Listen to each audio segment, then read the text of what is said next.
Hello साथियों, आप सब लोगों का स्वागत है मेरे YouTube चैनल गान गंगा पर। आप सब लोग कैसे हैं दोस्तों? आप लोग ज़्यादा से ज़्यादा लोगों को मेरे चैनल से जोड़िए, ज़्यादा से ज़्यादा लोगों को ऐड कीजिए ताकि ज़्यादा से ज़्यादा लोग इस चीज़ का बेनिफिट उठा सकें। ठीक है ना? और हमने प्रीवियस क्लास में अरस्तु के दास संबंधी विचारों का अध्ययन किया था। ठीक है ना?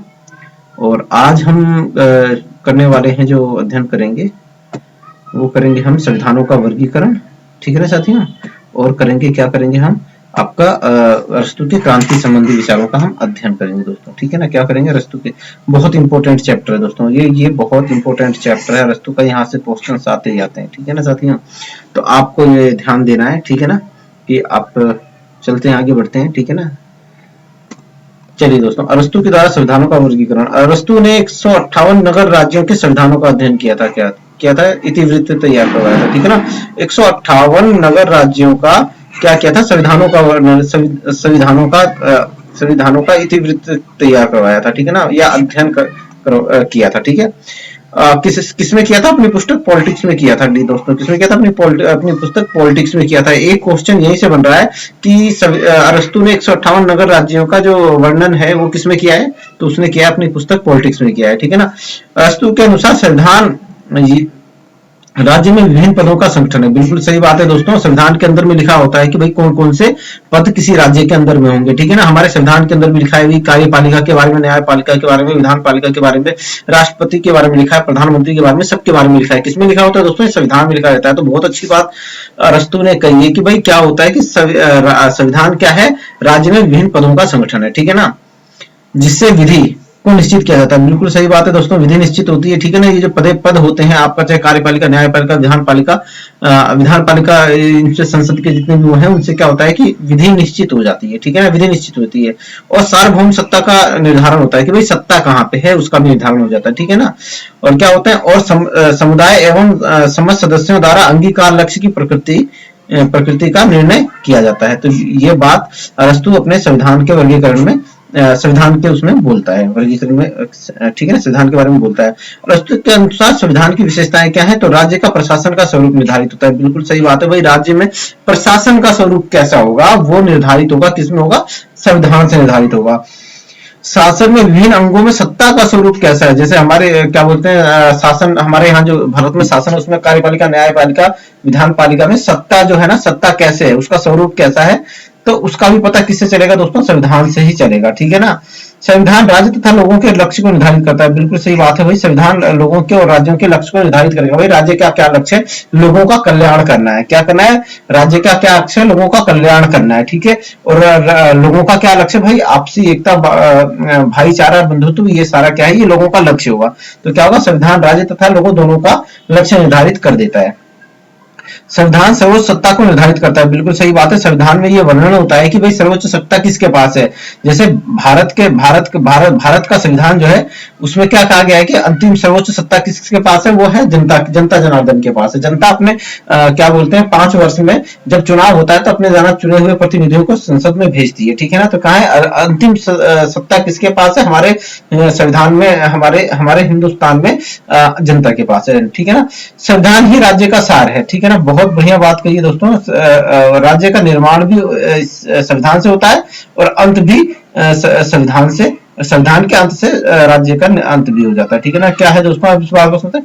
संविधान राज्य का सार है। अगर आपको किसी राज्य के बारे में पढ़ना है तो आप उसका संविधान पढ़ लीजिए, आपको क्लियरिटी हो जाएगी कि भाई वो राज्य कैसा है। ठीक है ना? क्या है वो राज्य कैसा है? ठीक है ना? कैसा है हमारे, अगर आप संविधान को आप पढ़ते हो तो आपको पता चलता है कि धर्मनिरपेक्ष राज्य है। ठीक है ना? तो ये सारी चीजें आपको किससे पता चलती हैं? आपको संविधान से पता चलती हैं। ठीक है ना? राज्य का निर्माण, भाई कोई भी राज्य होगा वो राज्य तभी कहलाएगा जब उसके अंदर संविधान का निर्माण होगा। ठीक है ना? पता चलेगा कि भाई पब्लिक क्या बोलते हैं, यहाँ पे कार्यकारी शक्तियां किसके पास है, विधायी शक्तियां किसके पास है। ठीक है ना? और आपातकाल स्थिति में यहाँ पे शक्तियां किसके पास जाएंगी, सेना किसका आदेश मानेगी। तो राज्य का निर्माण किससे होगा? भाई संविधान के से ही आपका राज्य का निर्माण होता है। ठीक है? और अंत भी संविधान से ही होता है। ठीक है ना? जिस देश में संविधान नहीं होगा वहां पे कोई भी कब्जा कर लेगा। ठीक है? सपोज करो कोई देश है और वहां पे संविधान नहीं है, ठीक है ना, संविधान नहीं है। जब संविधान नहीं होगा तो ये भी नहीं पता चलेगा कि भाई सेना के ऊपर किसका अधिकार है। भाई सेना के जो ऊंचे अधिकारी हैं, जनरल अधिकारी हैं, उनका है, या फिर क्या बोलते हैं कार्यपालिका का है, या फिर आपका विधान पालिका का है, संसद का है, राष्ट्रपति का है, प्रधानमंत्री का है, कुछ भी नहीं पता चलेगा। ऐसे में अगर किसी ने उस देश राज्य पे आक्रमण कर दिया ना, तो फिर सेना क्या होगी कि नेतृत्व के अभाव में ना वो हार जाएगी, ठीक है ना, कोई डिसीजन नहीं ले पाएगी बढ़िया, और क्या होगा कि राज्य का अंत हो जाएगा। तो ये चीजें संविधान के क्या बोलते हैं, राज्य संविधान से ही राज्य का निर्माण होता है, और संविधान के अंत से ही राज्य का अंत भी हो जाता है, ठीक है दोस्तों। संविधान में परिवर्तन, संविधान में अगर आपने परिवर्तन कर दिया ना दोस्तों, संविधान में अगर परिवर्तन कर दिया ना, तो राज्य के स्वरूप में भी परिवर्तन आ जाएगा। बिल्कुल सही बात है दोस्तों, जैसा ही संविधान होगा, ठीक है ना, क्योंकि संविधान ही क्या बोलते हैं, देश की दिशा निर्धारित करता है, राज्य की दिशा निर्धारित करता है कि उसे किस ओर बढ़ना है, ठीक है ना दोस्तों, किस ओर बढ़ना है। तो इसी वजह से संविधान में परिवर्तन से राज्य के स्वरूप में भी परिवर्तन आ जाता है साथियों, ठीक है। और दोस्तों संविधानों का वर्गीकरण दो आधार पर किया है। देखो, एक तो संख्या पर आधारित किया है, और दूसरा लक्ष्य और उद्देश्य पर आधारित, ठीक है ना, क्या लक्ष्य और उद्देश्य पर आधारित। अब क्या है दोस्तों, ध्यान से पढ़िए, शासन करने वाले व्यक्तियों की संख्या, ठीक है। अच्छा, इसमें शासन प्रणालियों को क्या बोलते हैं, एक तो स्वाभाविक या उत्कृष्ट शासन प्रणाली, और एक निकृष्ट या विकृत, मतलब गलत, जो गंदी होगी, भद्दी होगी, नुकसानदायक होगी, वो शासन प्रणाली के रूप में वो किया है, वर्गीकृत किया है। और दूसरा स्वाभाविक जो और उत्कृष्ट, जो बढ़िया और उच्च शासन प्रणाली होगी, ठीक है ना, ये उच्च होगी दोस्तों, ये उच्च होगी, ये क्या होगी, ये निम्न होगी, ये निम्न तरह की होगी, निम्न तरह की शासन प्रणाली होगी, ठीक है ना। तो देखो दोस्तों, क्या कहते हैं, एक व्यक्ति का अगर शासन है तो क्या होगा, एक तंत्र कहा जाएगा या राजतंत्र कहा जाएगा, ठीक है ना, क्या कहेगा, एक तंत्र या राजतंत्र। ये क्या होगी, स्वाभाविक और उत्कृष्ट होगी, क्या होगी, स्वाभाविक और उत्कृष्ट शासन प्रणाली होगी। लेकिन जब ये निरंकुश तंत्र होगी तो क्या होगी, ये निकृष्ट या विकृत शासन प्रणाली कहलाएगी। क्या कहेगी, निरंकुश क्या कहलाएगी, निकृष्ट या विकृत, मतलब गलत शासन प्रणाली होगी। अगर कुछ लोगों का शासन है, मतलब कुछ लोग मिलकर शासन चला रहे हैं, चाहे 10 12 20 हो सकते हैं, 50 हो सकते हैं, कुछ लोगों का अगर शासन है, तो उसको क्या कहेंगे दोस्तों, कुलीन तंत्र कहेंगे, कुलीन तंत्र कहेंगे, या अभिजात तंत्र कहेंगे, या क्या कहेंगे, अभिजात तंत्र कहेंगे, अभिजात तंत्र कहेंगे दोस्तों, ठीक है ना। ये तो हो गई आपकी कुलीन तंत्र या अभिजात तंत्र, हो गई आपकी स्वाभाविक उत्कृष्ट शासन प्रणाली होगी। लेकिन जब ये वर्ग तंत्र में परिणित हो जाएगी, बदल जाएगी, या धनिक तंत्र हो जाएगी, तो क्या हो जाएगी, निकृष्ट शासन प्रणाली बन जाएगी, जो गलत शासन प्रणाली होगी साथियों, ठीक है। फिर अनेक व्यक्तियों का शासन जो होगा, उसमें क्या कहेंगे, प्रजातंत्र या बहुतंत्र कहेंगे। क्या कहेंगे साथियों, प्रजातंत्र, बहुतंत्र। ये क्या होगा, आपका स्वाभाविक या उत्कृष्ट शासन प्रणाली होगी। लेकिन जब ये भेड़ तंत्र में परिवर्तित हो जाएगी ना, तो ये क्या बन जाएगी, निकृष्ट शासन प्रणाली बन जाएगी, ठीक है ना, क्या बन जाएगी, निकृष्ट शासन प्रणाली बन जाएगी। यहाँ से क्वेश्चन बन सकता है कि भाई निरंकुश शासन प्रणाली किस तरह की शासन प्रणाली है, उत्कृष्ट शासन प्रणाली है, विकृत शासन प्रणाली है, दोनों में से कोई नहीं है, या दोनों है। तो आपको इस चीज का ध्यान रखना है, यहाँ से कई सारे क्वेश्चंस बन रहे हैं, ठीक है ना। इसके बाद जब मैं क्वेश्चन आंसर करवाऊंगा तो वहां पे आपको इसके बारे में बता दूंगा। चलो पढ़ते हैं एक एक के बारे में। राजतंत्र क्या है भाई, राजतंत्र के अनुसार राजतंत्र सबसे श्रेष्ठ शासन प्रणाली है, ठीक है ना, सबसे श्रेष्ठ शासन प्रणाली है। राजा का लक्ष्य क्या है, राजा का लक्ष्य क्या है, कल्याण है दोस्तों, कल्याण है, इसीलिए ये राजतंत्र को श्रेष्ठ शासन प्रणाली मानता है, ठीक है ना। कल्याण करना होता है, शासन सद्गुण वाला होता है। क्या होता है, शासन सद्गुण वाला होता है, अच्छे गुणों से वो प्रभावित होता है, ठीक है। इस प्रकार का शासक मिलना बहुत मुश्किल है, ये भी बात कह देता है कि भाई इस तरह के शासक मिलते ही नहीं है। तो ये क्या है, राजतंत्र है दोस्तों, राजतंत्र वस्तु के अनुसार, ठीक है ना। निरंकुश तंत्र, नागरिकों के हितों की उपेक्षा कर दी जाती है दोस्तों। क्या कहता है, निरंकुश तंत्र में नागरिकों के हितों की उपेक्षा कर दी जाती है, ठीक है ना। और क्या होता है, शासक जो होता है ना, शासक जो होता है ना, शासक वो अपने हितों की पूर्ति करता है। क्या करता है, अपने हितों की पूर्ति करता है दोस्तों, अपने हितों को ही पूरा करता है, ठीक है। अधिक से अधिक धन एकत्रित करता है दोस्तों, क्या करता है, अधिक से अधिक धन एकत्रित करता है, ठीक है। कानून के नियमों का उल्लंघन करने लगता है दोस्तों, कानून के नियमों का उल्लंघन करेगा। जैसे क्या बोलते हैं, अगर क्या बोलते हैं 1/4 कर लेना है, उसकी जगह वो बढ़ा के 2/3 कर देगा, या फिर क्या बोलते हैं आपका आधा कर सकता है वो, ठीक है ना। क्या करता है वो, आधा कर सकता है, कर ज्यादा बढ़ा सकता है पब्लिक के ऊपर, ठीक है ना। कानून के नियमों की का उल्लंघन हो गया ये, ठीक है ना। उसके बाद स्वेच्छाचारिता का पालन करता है, मतलब अपनी ही बात को आगे रखता है, किसी की बात को मानता नहीं है, ठीक है ना। अपने ही इच्छा का पालन करता है, ठीक है ना। ये क्या है, ये दोस्तों निरंकुश तंत्र है। ये क्या है, उत्कृष्ट शासन प्रणाली। ये क्या है, उत्कृष्ट शासन प्रणाली है, निकृष्ट शासन प्रणाली है, निकृष्ट, ठीक है ना, निकृष्ट शासन प्रणाली है, ठीक है ना। उसके बाद आता है कुलीन तंत्र आ जाता है दोस्तों, कुलीन तंत्र या अभिजात तंत्र, ठीक है ना, अभिजात तंत्र, ठीक है ना, ये नाम अलग अलग है, इनको थोड़ा सा ध्यान देना। जिस राज्य में शासन सत्ता कुछ व्यक्तियों के हाथों में हो, ठीक है ना, कुछ व्यक्तियों के हाथों में दोस्तों, कुछ व्यक्तियों के हाथों में, तो क्या होगा, कुलीन तंत्र कहलाएगा। क्या कहलाएगा, कुलीन तंत्र या विचार तंत्र कहलाएगा। ठीक है, शासन कानून के अनुरूप चलाया जाता है दोस्तों, यहाँ पे शासन क्या होगा, कानून के अनुसार चलाया जाएगा। मतलब कुलीन तंत्र में कुछ कानून नियम बने होंगे और उसके अनुसार से कुछ लोग मिलकर शासन चलाएंगे, ठीक है ना। कुलीन तंत्र ऐसा शासन विधान है जिसमें अच्छे नागरिक और अच्छे शासक के गुणों का समावेश किया जाता है। तो क्या कहता है कि भाई कुलीन तंत्र ऐसा शासन, अरस्तु के अनुसार कुलीन तंत्र ऐसा शासन प्रणाली जिसमें अच्छे नागरिक और अच्छे गुणों का समावेश होता है, ठीक है ना। ये क्या है, उत्कृष्ट शासन प्रणाली, उत्कृष्ट शासन प्रणाली है दोस्तों, ठीक है ना।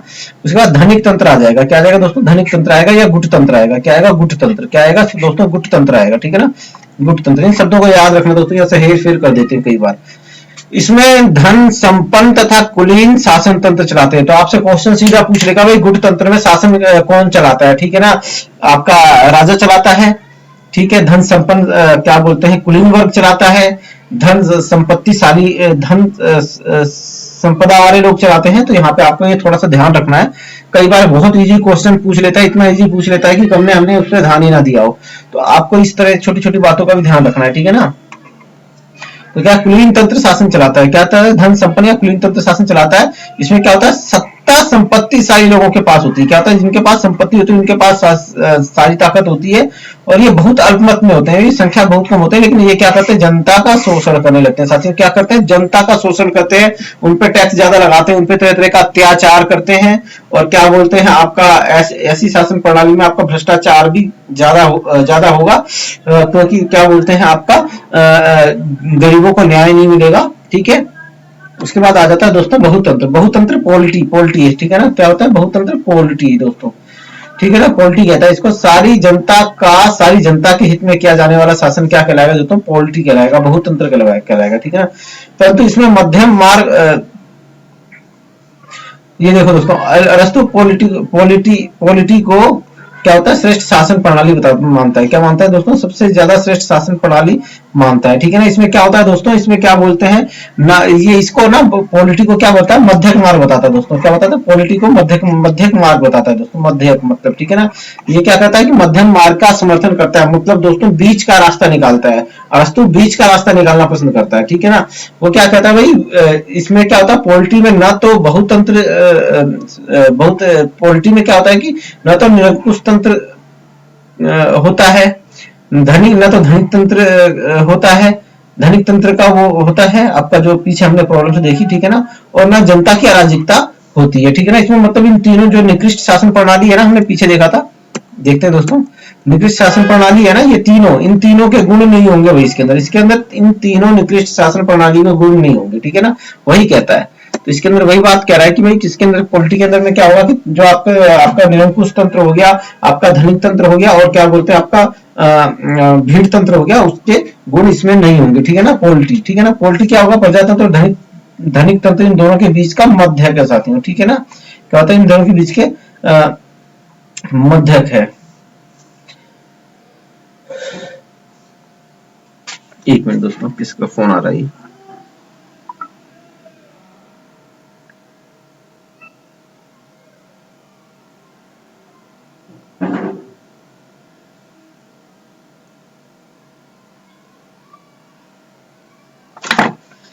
ठीक है ना। पॉलिटी में वो क्या कहता है कि भाई आंशिक आपका प्रजातंत्र और धनिक तंत्र के आंशिक गुणों को ही इसमें क्या किया जाता है, स्वीकार किया जाता है, ठीक है ना। फिर उसके बाद आता है प्रजातंत्र या भीड़ तंत्र दोस्तों, ठीक है ना। यह व्यवस्था निरपेक्ष समानता पर बल देती है, ठीक है ना। निरपेक्ष समानता मतलब हर कोई बराबर है दोस्तों। अस्तु प्रजातंत्र को स्वीकार नहीं करता, बस कुछ गुणों को ही मत देता है दोस्तों। क्या होता है प्रजातंत्र में, क्या होता है कि भाई कोई योग्य आदमी है उसकी भी वही वैल्यू होगी, और कोई अनपढ़ गवार है उसकी भी मत की वही वैल्यू होगी, ठीक है ना। तो क्या होगा कि इससे क्या होता है, समानता, इस तरह की समानता स्थापित करना अरस्तु उचित नहीं समझता। अरस्तु क्या कहता है कि भाई आप हर किसी को समान नहीं लगा सकते, ठीक है ना। क्या कर सकते, समान नहीं ला सकता। अरस्तु की आपने दास्ता संबंधी विचार आपने पढ़ा, तो उसमें आपने देखा कि कैसे उसने क्या बोलते हैं, कैसे आपका विभाजन किया है अपने उसमें।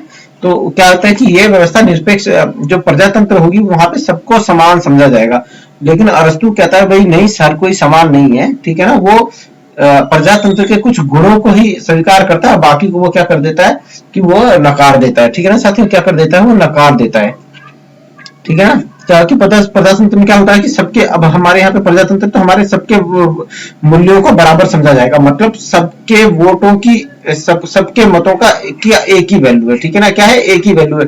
कोई अमीर है उसका भी वोट की वैल्यू एक ही है, गरीब के भी वोट की वैल्यू एक ही है, कोई पढ़ा लिखा है ठीक है ना उसकी भी वैल्यू एक ही है, और कोई अगर अनपढ़ है ठीक है ना, क्या है अनपढ़ है तो अनपढ़ के भी की वैल्यू भी एक ही है, ठीक है ना। तो अरस्तु इस चीज को अस्वीकार कर देता है, क्या कहता है वो इसको ना अस्वीकार कर देता है दोस्तों, ठीक है।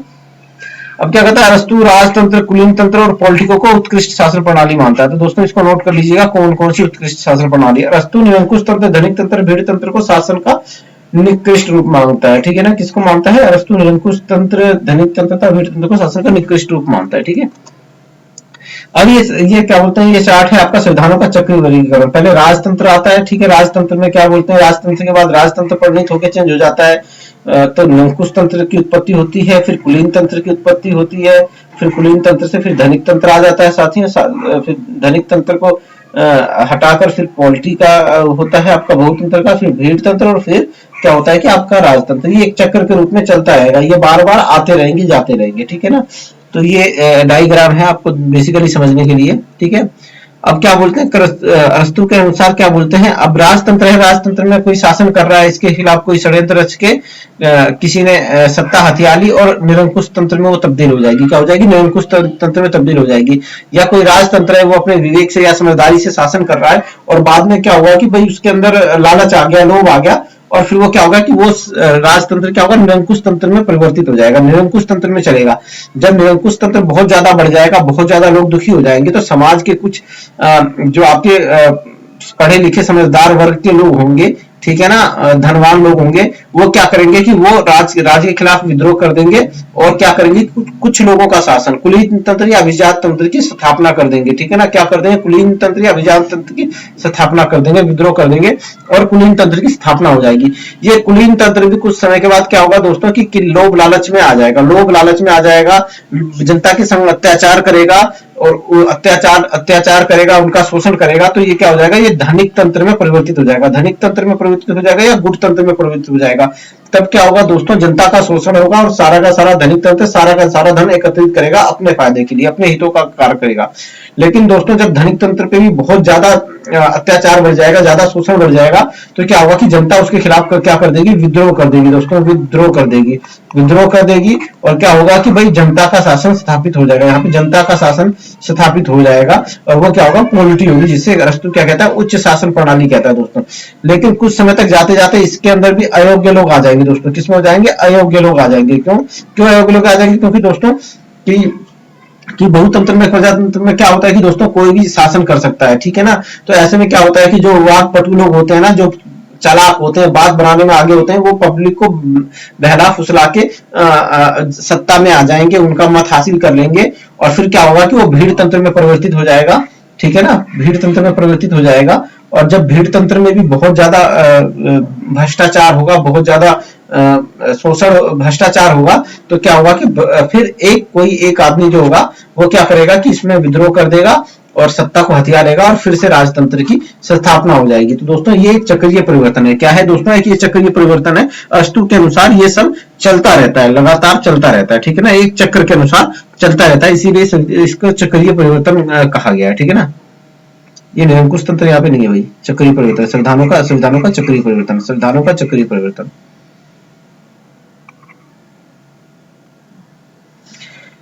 दोस्तों इस तरह से संविधानों के चक्रीय परिवर्तन आपका हो गया खत्म। अब हम करेंगे अरस्तु के अनुसार क्रांति। क्रांति क्या दोस्तों, क्रांति के बारे में पढ़ते हैं, ठीक है ना। अरस्तु के अनुसार क्रांति, अरस्तु के पॉलिटिक्स के भाग 5 में क्रांति के कारणों की चर्चा की गई है। किसकी की गई, कारणों की चर्चा की गई है। यहां से क्वेश्चन बनेगा कि अरस्तु, क्या क्वेश्चन बनेगा, अरस्तु क्रांति के कारणों की चर्चा अपनी पुस्तक पॉलिटिक्स के किस भाग में करता है, किस भाग में करता है। तो दोस्तों ये मैंने सारा का सारा आपके इसके जितने भी 8 भाग हैं, 8 भाग में उसमें कहाँ कहाँ क्या किसकी चर्चा करता है मैंने सारा आपको बता रखा है। तो आप अगर आपने नहीं देखा है तो वो वाली प्रीवियस वाली क्लास जरूर देखिए। यहाँ पे आएगा आपको भाग 5, ठीक है ना। ऑप्शन 2 होगा भाग 7, ठीक है ना। तीसरा आएगा भाग 6, भाग 8, ठीक है ना। इस तरह से क्वेश्चंस आते हैं, ठीक है ना। तो आपको क्या लगाना है, भाग 5 पे टिक लगाना है, ठीक है ना। क्या कहता है, अरस्तु के अनुसार क्रांति अरस्तु के पॉलिटिक्स भाग 5 में क्रांति के कारणों की चर्चा करता है और भाग 7 में क्रांति को रोकने के उपाय बताता है। साथियों बहुत इंपॉर्टेंट क्वेश्चन है, यहाँ से इंपॉर्टेंट है, यहाँ से आता ही आता क्वेश्चन आ जाता है क्वेश्चन दोस्तों, ठीक है ना। इंपॉर्टेंट है, अरस्तु में से अगर क्वेश्चन बनता है तो यहाँ से आने की संभावना बहुत रहती है, ठीक है। क्योंकि बच्चे अक्सर कंफ्यूज हो जाते हैं, वो सोचते हैं भाई जिसमें कारण बताया होगा उसी में ही रोकने के उपाय भी बताए होंगे, ठीक है ना। तो वो 5 में लगा देते हैं, लेकिन नहीं, क्रांति को रोकने के उपाय जो है वो भाग 7 में बताता है और क्रांति के कारणों की चर्चा किसमें करता है, 5 भाग में करता है। अरस्तु के अनुसार संविधान में होने वाला छोटा मोटा परिवर्तन, संविधान में संशोधन, जनता का उग्र या उदार विरोध, सरकार में परिवर्तन क्या कहलाता है, क्रांति कहलाता है। क्या कहता है दोस्तों, संविधान में होने वाला छोटा मोटा परिवर्तन, अगर संविधान में कोई छोटा मोटा परिवर्तन कर दिया जाता है, या फिर क्या बोलते हैं जनता का उग्र या उदार विरोध, है ना। उग्र मतलब आपका तोड़फोड़ हिंसा वगैरह होती है, उदार या शांतिपूर्वक कोई विरोध कर रहे हैं, सरकार में परिवर्तन क्या होता है, क्रांति कहलाती है दोस्तों। क्या होता है, क्रांति कहलाती है। 2 तरह की क्रांति की बात करता है अरस्तु, 2 तरह की क्रांति की बात करता है। क्या कहता है, पहला पूर्ण क्रांति दोस्तों। क्या होता है पूर्ण क्रांति, पूर्ण क्रांति में क्या होगा दोस्तों, सामाजिक, आर्थिक, राजनीतिक, प्रशासनिक स्वरूप को पूर्ण रूप से बदल दिया जाता है, वो क्या कहलाती है दोस्तों, पूर्ण क्रांति कहलाती है। मतलब क्या बोलते हैं कि सामाजिक क्षेत्र में होगा, आर्थिक क्षेत्र में होगा, राजनीतिक क्षेत्र में होगा, प्रशासनिक स्वरूप जो होगा, इन चारों को पूरी तरह से बदल दिया जाएगा, ठीक है ना। क्या होगा, पूरी तरह से बदल दिया जाएगा, वो क्या कहलाएगी दोस्तों, पूर्ण क्रांति कहलाएगी, ठीक है ना। क्या होगा, वो पूर्ण क्रांति कहलाएगी। सामाजिक, आर्थिक, राजनीतिक, प्रशासनिक, ये पूरा का पूरा ढांचा ही बदल दिया जाएगा, ठीक है ना। वो क्या होगी, पूर्ण क्रांति कहलाएगी। और आंशिक क्रांति क्या है दोस्तों, आंशिक क्रांति में सरकार के किसी हिस्से में परिवर्तन आंशिक क्रांति कहलाती है। मतलब आंशिक क्रांति का तात्पर्य ये है कि दोस्तों कि मैंने क्या बोलते हैं, प्रधानमंत्री ने क्या किया कि वहां का राज्य क्या बोलते हैं, वहां पे क्या बोलते हैं आपका आंशिक क्रांति का तात्पर्य ये दोस्तों किसी सरकार के किसी छोटे मोटे हिस्से में परिवर्तन कर देना। जैसे क्या बोलते हैं, आपने सरकार ने क्या किया कि भाई क्या बोलते हैं आपका जो योजना आयोग था उसको बदल के नीति आयोग कर दिया, ठीक है ना। तो क्या किया, सरकार ने किसी एक छोटे से हिस्से में परिवर्तन कर दिया, वो क्या कहलाएगी, आंशिक क्रांति कहलाएगी दोस्तों, ठीक है ना। क्या कहलाएगी, आंशिक क्रांति कहलाएगी। या सरकार ने किसी एक आधा किसी संगठन को समाप्त कर दिया, ठीक है ना, या बदल दिया, ठीक है ना, वो क्या कहलाएगी, आंशिक क्रांति कहलाएगी दोस्तों। क्या कहलाएगी, आंशिक क्रांति कहलाएगी, ठीक है ना। क्रांति, अरस्तु ने क्रांति के 3 कारण बताए हैं दोस्तों, ये बहुत इंपॉर्टेंट है, बहुत इंपॉर्टेंट है, इसको आप मार्क कर लीजिए, बहुत इंपॉर्टेंट होने वाला है, ठीक है ना। सामान्य कारण, जनता में असमानता और अन्याय का होना, ये सामान्य कारण है दोस्तों, ठीक है ना। हमारे देश में दोस्तों असमानता है दोस्तों, एक तरफ तो बहुत गरीब लोग हैं, एक तरफ बहुत अमीर लोग हैं, ठीक है ना। ये है असमानता है, ये समाज में असमानता है दोस्तों, ठीक है ना। और क्या है, अन्याय होता है, क्या होता है, बहुत ज्यादा अन्याय होता है भाई, गरीबों को उनका अधिकार नहीं मिलता है, उनको बुनियादी सुविधाएं नहीं मिलती है, और तो उनके संग क्या हो रहा है, अन्याय हो रहा है, ठीक है ना। तो ये क्या है दोस्तों, सामान्य कारण है, ठीक है ना। अभी क्या है कि दोस्तों अक्सर आप ज्यादातर आंदोलन देखोगे तो उसमें असमानता है, अन्याय का होना, ये सब बहुत ज्यादा ये सामान्य कारण है, ठीक है ना। ये सामान्य कारण है, ये अक्सर हर जगह आपको मिल सकता है, ठीक है ना। सामान्य कारण है असमानता और अन्याय। जाहिर सी बात है, असमानता होगी तो वो होगा क्या बोलते हैं, क्रांति हो जाएगी। अन्याय होगा किसी के संग, ठीक है, जैसे निर्भया जो कांड हुआ था हमारे दिल्ली के अंदर में, तो उसमें क्या हुआ था कि अन्याय हुआ था दोस्तों। क्या हुआ था, उस लड़की के साथ अन्याय हुआ था, उसके दोषियों को तुरंत पकड़ के जल्दी से सजा नहीं दी गई थी, तो क्या हो गया, लोगों ने क्रांति कर दी दोस्तों। क्या कर दी दोस्तों, क्रांति कर दी, ठीक है ना। तो क्या है कि भाई असमानता और अन्याय क्या है, ये सामान्य कारण है, ठीक है ना।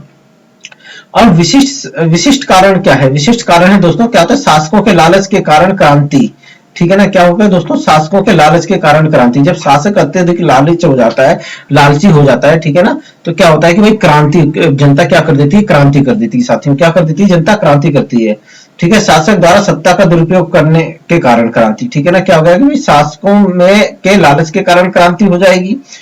जब शासक सत्ता का दुरुपयोग करेगा ना तो भी क्रांति हो जाएगी दोस्तों। अब जब कोई राजा है वो क्या करेगा कि अपनी सत्ता का, अपनी पावर का गलत प्रयोग करेगा, ठीक है ना, अत्यधिक कर लगा देगा पब्लिक के ऊपर, ठीक है ना, या क्या करेगा कि क्या बोलते हैं पब्लिक के लिए कुछ विशेष नियम निकाल देगा जो उनके हित में ना हो, तो उससे भी क्या होगा भाई, उससे भी क्रांति हो जाएगी साथियों, उससे भी क्या हो जाएगी, पब्लिक क्रांति कर देगी, ठीक है ना। शासक व्यक्ति का योग्य होना, अयोग्य होना दोस्तों, क्या है ये, अयोग्य, ये दोस्तों अयोग्य है, ठीक है ना, ये अयोग्य है, क्या है, अयोग्य है, अयोग्य। शासक व्यक्ति का अयोग्य होना, संविधान की अवहेलना करना। जब कोई व्यक्ति अयोग्य होगा, क्या होगा दोस्तों, कोई शासक व्यक्ति जो होगा ना, जो शासन करने वाला व्यक्ति अयोग्य होगा ना, ठीक है ना, और वो संविधान की अवहेलना कर देगा, क्या कर देगा, संविधान में जो लिखा हुआ है उसके अनुरूप कार्य नहीं करेगा, अपनी मर्जी से कार्य करेगा, स्वेच्छाचारिता से कार्य करेगा, तो क्या होगा दोस्तों, जनता क्या कर देगी, उसके खिलाफ क्या कर देगी, क्रांति कर देगी दोस्तों, ठीक है ना। उच्च पदों पर विदेशों की नियुक्ति, बिल्कुल सही बात है। अगर आपके घर में आपके मम्मी डैडी आपको महत्व नहीं देते हैं और पड़ोस के किसी बच्चे को महत्व देते हैं, तो आप क्या कर दोगे, आप विद्रोह कर दोगे, क्रांति कर दोगे दोस्तों। तो वही बात है, अगर आज मोदी जी हमारे उच्च पदों पर विदेशियों की नियुक्ति कर दे, तो हमारे देश के जो योग्य लोग हैं वो क्या कर देंगे, वो क्रांति कर देंगे कि भाई आप हमारे रहते हुए आप विदेशों की नियुक्ति कैसे कर सकते हो, ठीक है ना। सम्मान की लालसा भय के कारण, ठीक है ना। तो क्या है कि भाई सम्मान की लालसा, जब कोई आदमी सम्मान पाना चाहता है और उसे उचित सम्मान नहीं मिलता है, ठीक है ना, तो वो क्या कर देता है, वो क्रांति कर देता है। या फिर भय के कारण, कई बार लोग भय के कारण भी क्रांति कर देते हैं, क्या करते हैं, भय के कारण भी क्रांति कर देते हैं। जैसे कई बार आपने कई अल्पसंख्यक समुदाय देखे होंगे जो क्या बोलते हैं, जिनको डर रहता है कि कहीं हमारी संस्कृति समाप्त ना हो जाए, तो इस भय के कारण भी वो क्या कर देते हैं, वो क्रांति कर देते हैं, ठीक है, क्या कर देते हैं, क्रांति कर देते हैं, ठीक है ना। वंश और पारिवारिक क्लेश और झगड़े और भौगोलिक स्थिति दोस्तों, ठीक है ना। वंश पारिवारिक झगड़े दोस्तों बहुत बड़ा कारण है। अक्सर आप अगर पूरा मध्यकालीन भारत देखेंगे तो पारिवारिक झगड़े क्लेश वगैरह चला करते थे, ठीक है ना। तो वो भी क्या है कि वो भी आपका क्रांति का कारण है, ठीक है ना। ऐसे लोग क्या होते हैं, परिवार क्लेश होता है और फिर कुछ षड्यंत्र रचा जाता है और उसके तहत क्या होता है कि क्रांति हो जाती है, ठीक है ना। भौगोलिक स्थिति भी बहुत इंपॉर्टेंट कारण है भाई। जो लोग समुद्र से दूर है, ठीक है ना, क्या होता है, समुद्र से दूर है, ठीक है ना, उनपे लोगों की नजर नहीं रहती है। व्यापारी वगैरह जो रहते हैं वहां पे विजिट करते हैं ना, वहां पे विजिट नहीं कर पाते हैं। कोई समुद्र के बहुत करीब है तो वो क्या बोलते हैं, वो हमेशा व्यापारी वर्गों के नजर में रहता है और वहां पे वो क्या बोलते हैं कि आपका क्रांति का चांस ज्यादा रहते हैं, ठीक है ना। भौगोलिक स्थिति कैसी है भाई, कोई सीमावर्ती देश है, अब जैसे हमारा देश बिल्कुल पाकिस्तान के बिल्कुल बगल में है, तो वहां पे क्या होता है कि सीमावर्ती इलाकों में क्रांति के चांसेस हो जाते हैं, विद्रोह भी हो जाता है, ठीक है ना। और तो ये बहुत इंपॉर्टेंस है कि भाई आपकी भौगोलिक स्थिति क्या है, ठीक है ना। आप कहीं बिल्कुल अलग हैं, ठीक है, तो आपको क्रांति से आप बचे रहेंगे, ठीक है। और अगर आप क्या बोलते हैं, ऐसे राज्यों के समीप है जो जिनकी जहाँ के शासक क्या बोलते हैं, अत्याचारी हैं, दुराचारी हैं, या आप समुद्र के किनारे हैं और आपके राज्य पे क्या बोलते हैं, व्यापारियों की नजर, तो ये भौगोलिक स्थिति भी एक कारण है दोस्तों, ठीक है ना। विशेष शासन प्रणाली में विशेष कारण, अब विशेष शासन प्रणाली में विशेष कारण क्या है उसकी चर्चा है। राजतंत्र, आंतरिक कारणों के कारण क्रांति हो जाती है। भाई राजतंत्र होगा, राजतंत्र में क्या होगा, आंतरिक क्लेश चलता रहता है, ठीक है ना। क्या होता है कि आंतरिक राजतंत्र में आंतरिक क्लेश बहुत ज्यादा चलता है। जैसे कि भाई क्या बोलते हैं, किसी राजा के 5 बेटे हैं, ठीक है ना, तो वो पांचों में ना संघर्ष रहेगा कि भाई राज सत्ता मेरे को मिल जाए, ठीक है ना। और वो क्या कर देते हैं, वो क्रांति करते रहते हैं, षड्यंत्र रचते रहते हैं, ठीक है ना, ठीक है। ठीक है, राज परिवार में कलह, निरंकुश शासक राजा द्वारा किया गया किसी का अपमान या क्षति। अगर निरंकुश होकर किसी का नुकसान कर देगा, किसी की क्षति कर देगा, तो वो भी आपका क्या बोलते हैं, क्रांति का कारण बन जाती है। जैसे आपका पद्मावती में आपने देखा कि जो शाहिद कपूर होता है ना, उसका जो गुरु होता है, शाहिद कपूर अपने गुरु की वो कर देता है, क्या बोलते हैं, का अपमान कर देता है, ठीक है ना। और वो गुरु जाके मिल जाता है, अलाउद्दीन खिलजी से मिल जाता है, और क्या होता है कि भाई देश पे आक्रमण हो जाता है, ठीक है ना। तो ये भी एक कारण है कि भाई किसी का निरंकुश राजा द्वारा किया गया किसी का अपमान। निरंकुश तंत्र, अब निरंकुश तंत्र में क्या होगा दोस्तों, ये तो राजतंत्र हो गया। राजतंत्र में ये कारण है, ठीक है ना, राज परिवार में कलह और निरंकुश राजा द्वारा किया गया किसी का अपमान या क्षति, ठीक है। निरंकुश तंत्र में क्या है, जनता पे अत्यधिक अत्याचार, ठीक है ना। क्या होगा दोस्तों, जब निरंकुश तंत्र में जब जनता पे अत्यधिक अत्याचार होता है तो जनता क्या कर देती है, आपका क्रांति कर देती है, ठीक है ना। फिर उसके बाद कुलीन तंत्र। कुलीन तंत्र में क्या होता है दोस्तों, कुलीन तंत्र में क्या होता है साथियों, कि शक्तियों का दुरुपयोग। जब कुलीन तंत्र क्या होता है, अपनी शक्तियों का गलत उपयोग करने लगता है तो क्या हो जाता है, यहाँ पे क्या हो जाती है दोस्तों, क्रांति हो जाती है। क्या हो जाती है दोस्तों, इसमें क्या हो जाती है, क्रांति हो जाती है। फिर धनिक तंत्र क्या है, धनिक तंत्र भाई गिने लोगों का पैसों वाला वो है आपका शासन है ये, ठीक है ना। तो इसमें क्या होता है, धनिकों द्वारा गरीबों का शोषण। जब धनिक लोग होंगे, इनका उद्देश्य क्या होगा, ज्यादा से ज्यादा पैसा अर्जित करना, ठीक है ना। और ये पैसा इकट्ठा करने के चक्कर में गरीबों का शोषण करना चालू कर देंगे, गरीबों पे बहुत ज्यादा टैक्स लगा देंगे, बहुत ज्यादा क्या लगा देंगे, टैक्स लगा देंगे, कर लगा देंगे, ठीक है ना। तो इससे क्या होगा कि जनता क्या कर देगी, गरीब लोग क्या कर देंगे कि वो आपका वो कर देंगे, आपका क्या कर देंगे, आपका क्रांति कर देंगे, ठीक है ना। फिर आता है बहुतंत्र या संवैधानिक तंत्र, ठीक है ना। इसमें क्या विधि के नियमों की अवहेलना की जाती है तो क्रांति हो जाती है, ठीक है ना।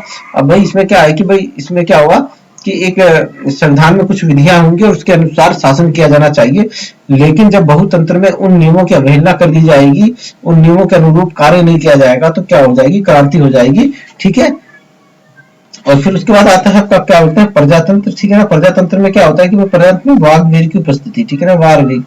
ये वाग्वीर कौन होते हैं, वो लोग होते हैं जो बोलने में बहुत तेज होते हैं, बहुत बोलने में बहुत आगे होते हैं, ठीक है। ये जनता को अपनी बातों में फंसा लेते हैं और उनका मत हासिल कर लेते हैं और क्या करते हैं कि क्रांति करवा देते हैं, ठीक है ना। क्या होते हैं, ये क्रांति करवा देते हैं। तो प्रजातंत्र में जितने वाग्वीर होंगे उतने ज्यादा क्रांति के चांसेस ज्यादा होंगे, ठीक है ना।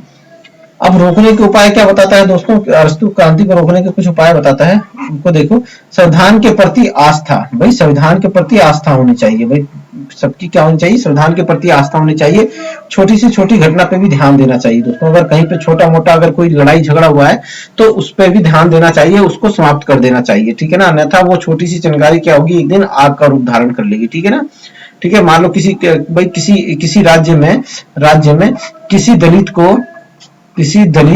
किसी एक दलित को कि उच्च क्या बोलते हैं, किसी ऊंचे ऊंचे जाति के किसी व्यक्ति ने पीट दिया, ठीक है ना। क्या है, पीट दिया, ठीक है ना, पीट दिया। तो इसको क्या होगा कि तुरंत इस पे एक्शन ले लिया जाएगा, एक्शन ले लिया जाएगा। नहीं अगर एक्शन नहीं लिया जाएगा तो ये जो दलित है ना, इसके मन में ना रोष उत्पन्न हो जाएगा, असंतोष पैदा हो जाएगा और ये एक दिन क्या बोलते हैं, एक दिन क्रांति कर देगा, विद्रोह कर देगा ऊंची जाति के विरोध में। तो फिर ये होगा कि भाई ये एक है तो इसके संग 10 जुड़ जाएंगे या 100 जुड़ जाएंगे, तो ये क्या हो जाएगी, एक बड़ी क्रांति हो जाएगी। तो इसीलिए छोटी से छोटी घटना पे भी ध्यान देना चाहिए, ठीक है ना। शासक व शास्त्रियों के मध्य सद्भाव होना चाहिए दोस्तों। जो शासन कर रहा है और जिन पे शासन कर रहा है उनके बीच में एक सद्भावना होनी चाहिए। जब सद्भावना रहेगी तो क्रांति नहीं होगी, ठीक है ना। समानता का व्यवहार दोस्तों, समानता, हर किसी के संग समानता का व्यवहार करेगा। राजा या शासक जो है वो किसी के संग भी सबको समान समझेगा, सबके संग समान व्यवहार करेगा, सब समान पदों का वितरण करेगा। तो उससे क्या होगा दोस्तों कि क्रांति नहीं होगी, ठीक है ना। जब असमानता ही नहीं होगी तो क्रांति कहां से आएगी। मध्यम वर्ग की प्रधानता दोस्तों, ये बहुत अच्छी बात कहता है मध्यम वर्ग। दोस्तों जो मध्यम वर्ग होता है ना, मध्यम वर्ग जो होता है वो एक प्रकार से बैलेंस का काम करता है। क्या करता है, बैलेंस का काम करता है, ठीक है ना, बैलेंस का काम करता है, ठीक है ना। तो इससे क्या होता है दोस्तों कि जब समाज में मध्यम वर्ग रहता है ना, तो उससे क्या होता है कि भाई जो नीचे वाले वर्ग है ना, उनको संतुष्टि मिलती रहती है कि ठीक है भाई, एक प्रकार से एक वो बैलेंस का काम करेंगे और एक सेतु का काम करेंगे। तो उससे क्या होगा कि भाई मध्यम क्रांति नहीं होगी। क्या होगी कि क्रांति नहीं होगी। आप देखोगे ना समाज में अगर मध्यम वर्ग नहीं होगा तो आपको क्या लगेगा कि भाई समाज में मैं सबसे गरीब हूं और वो सबसे अमीर है, ठीक है ना, सबसे अमीर है। लेकिन अगर मध्यम वर्ग भी होगा तो आप कहोगे यार देखो वो मध्यम वर्ग में है, अगर मैं थोड़ी बहुत मेहनत करूंगा तो मैं भी मध्यम वर्ग में चला जाऊंगा और ज्यादा मेहनत करूंगा तो उसमें चला जाऊंगा, ठीक है ना। अब जैसे क्या बोलते हैं उच्च वर्ग वाले हैं, उच्च वर्ग वाले छोटी नीचे नीचे जो सबसे निम्न वर्ग वाले हैं उनकी बात नहीं सुनते हैं। क्या होता है, उनकी बात नहीं सुनते हैं, तो क्या होता है कि इन दोनों के बीच में एक बहुत ज्यादा एक असंतोष पैदा हो जाता है, विद्रोह पैदा हो जाता है, ठीक है ना। लेकिन जब मध्यम वर्ग होता है तो मध्यम वर्ग अपनी बात उच्च वर्ग वाला अपनी बात मध्यम वर्ग से कह सकता है, और निम्न वर्ग वाला भी मध्यम वर्ग से अपनी बात कह सकता है। तो एक प्रकार से ये जो मध्यम वर्ग है ना, ये बैलेंस का काम करता है समाज के अंदर में। और जब मध्यम वर्ग होगा तो क्या होगा कि आपका वो नहीं होगी, आपका क्या बोलते हैं, वहां पे क्रांति के चांसेस कम हो जाएंगे, ठीक है ना। आर्थिक समानता, बिल्कुल सही बात है, सबके पास पैसे वैसे में ऊंच नीचे नहीं होना चाहिए भाई, सबके सब समान होना चाहिए। समुचित शिक्षा प्रणाली, राजकीय पदों पर योग्य व्यक्तियों को दिया जाना चाहिए, ठीक है ना। तो इससे भी क्या होगा कि क्रांति नहीं होगी साथियों, ठीक है ना। उसके बाद अरस्तु के अनुसार निम्नलिखित में कौन सा शासन का उत्कृष्ट रूप नहीं है दोस्तों, ठीक है। क्या है, निम्नलिखित में से कौन सा शासन का उत्कृष्ट रूप नहीं है, आपको इस क्वेश्चन का जवाब देना है, ठीक है। ये आपको मेरे टेलीग्राम चैनल पे ही मिल जाएंगे, पॉलिटिकल सॉल्यूशन पे @political solution। उसके बाद दोस्तों अरस्तु के अनुसार संविधान की विशेषता नहीं है, संविधान राज्य के लोगों को निर्धारित करता है, संविधान सर्वोत्तम को निर्धारित कर सर्वोच्च सत्ता को निर्धारित करता है, संविधान राज्य के प्रशासन का स्वरूप बताता है, शासन के विभिन्न अंगों में सत्ता का स्वरूप निर्धारित करता है, नागरिकों के अधिकारों की व्यवस्था करता है, ठीक है ना। अरस्तु के अनुसार निम्नलिखित में कौन सा संचालन का उत्कृष्ट रूप है दोस्तों, तो इसमें आपको देखना है कि कौन सा आपका उत्कृष्ट शासन का उत्कृष्ट रूप है। अरस्तु ने क्रांति के कारणों की चर्चा अपनी किस पुस्तक के किस भाग में की है, ये देखना है। अरस्तु के क्रांति को रोकने के उपाय पॉलिटिक्स के किस भाग में बताता है, ये देखना है साथियों। वाग्वीर किस शासन प्रणाली में क्रांति का कारण बनते हैं, ये क्वेश्चन है। समाज में असमानता और अन्याय का होना क्रांति का कारण बनता है, ठीक है ना। तो ये देखना है आपका। तो इस तरह से आपका दोस्तों आपका समाप्त, ठीक है ना। आप इस वीडियो को ध्यान से देखिए, ज्यादा से ज्यादा लोगों को शेयर कीजिए दोस्तों। और क्या बोलते हैं, इससे रिलेटेड सारे क्वेश्चंस मैं अपने टेलीग्राम चैनल पे डाल दूंगा, आप वहां पे देख लीजिएगा, ठीक है। बहुत इंपॉर्टेंट क्वेश्चन है, यहाँ से क्वेश्चंस आते ही आते हैं, ठीक है ना। तो अभी के लिए जय हिंद।